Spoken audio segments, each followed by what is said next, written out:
समाजसेवक अण्णा हजारेंनी आप पक्षामधील फुटीवरती काय नेमकी प्रतिक्रिया दिली आहे तीही पाहूयात.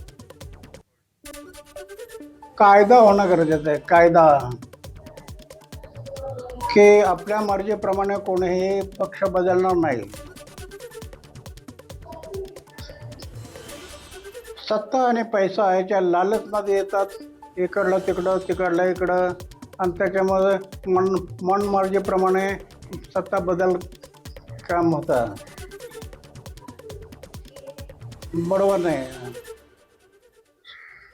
एक तर पक्ष आणि पार्टीचं नाव कुठंच नाही. एबीपी माझा, उघडा डोळे बघा नीट.